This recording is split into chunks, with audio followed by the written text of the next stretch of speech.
இதற்கிடையே நம்முடன் Marxist communist கட்சியிலிருந்து திரு பாலகிருஷ்ணன் இணைந்திருக்கிறார். இணைந்தமைக்கு நன்றி திரு பாலகிருஷ்ணன். ஒரு சொல்ல முடியாத ஒரு துயரம், தாங்கிக் கொள்ள முடியாத ஒரு இழப்பு தான். எத்தனையோ களம் கண்டவர் திரு நல்லக்கண்ணு. அவருடைய இந்த இழப்பை நீங்க எப்படி பாக்குறீங்க?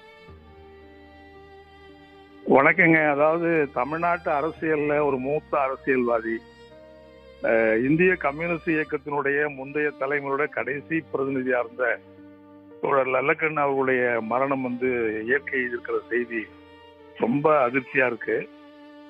உண்மையிலேயே சொல்ல போனா தமிழ்நாட்டில் ஏறக்குறைய 100 ஆண்டுகள்ல ஒரு 80 ஆண்டு காலம் தமிழ்நாட்டு அரசியல்ல தமிழ்நாட்டு மக்களோட, தமிழ்நாட்டு விவசாயிகள், விவசாய தொழிலாளிகள், சகல எழுத்தாளர்கள், படைப்பாளிகள், திரைத்துறை இருக்கிற எல்லாரோடையும் பயணப்பட்டிருக்கிற தமிழ்நாட்டில் மூத்த அரசியல்வாதிகளா இருக்கிற காமராஜர், பேரறிஞர் அண்ணா, பெரியார், கலைஞர் போன்ற, எம்ஜிஆர் போன்ற, ஜெயலலிதா போன்ற எல்லா தலைவர்களோடும் அந்யோன்யமா பழகி ஒரு அரசியல் இதை உருவாக்கின பெரிய தலைவர் அவரு. தன்னுடைய வாழ்நாள் முழுவதும் எத்தனையோ அடக்குமுறைகள், ஆரம்பத்துல கம்யூனிஸ்ட் கட்சியில இணைந்த போது அன்னைக்கு உயிருக்கு பாதுகாப்பு இல்லைன்னு சொல்லக்கூடிய நிலைமையில தான் அவர் கட்சியில இணைந்தாரு. அந்த கட்சியில பணியாற்றினாரு. பல அடக்குமுறைகள், பல தாக்குதல்கள், பல்லாண்டு கால சிறை வாழ்க்கை, பல்லாண்டு கால தலைமறை வாழ்க்கை என்கிற எல்லாத்தையும் ஏற்றுக்கொண்டு ஒரு கடைசி மூச்சு இருக்கிற வரைக்கும் அரசியல்வாதி எப்படி இருக்கணுங்கிறதுக்கான ஒரு முன்னுதாரணமாக வாழ்ந்தவர் தான் தோழர் நல்லக்கண்ணு அவர்கள். எளிமை, நேர்மை, எல்லாரோடைய அன்போட பழகுவது, ஒரு தோழமைக்கு இலக்கணமா திகழ்வது என்கிற எல்லாத்துக்கும் ஒரு முத்திரை பைத்தவராக இருக்கிறவர் தான் தோழர் நல்லக்கண்ணு அவருடைய வாழ்க்கை.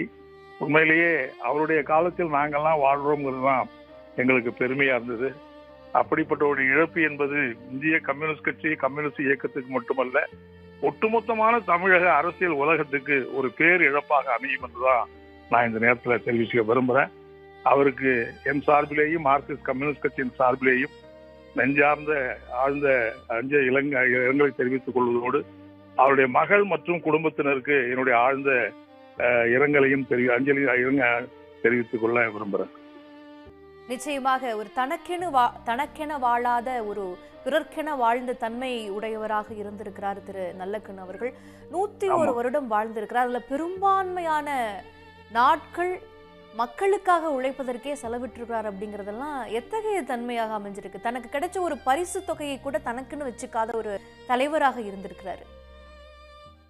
ஆமா, அதான் அவர் எப்பயும் தனக்காக வாழ்ந்தவரே இல்லை. ஒட்டுமொத்தமான இயக்கம், ஒட்டுமொத்தமான மக்கள், உழைப்பாளிகள், அந்த மக்களுக்காக ஒட்டுமொத்தமா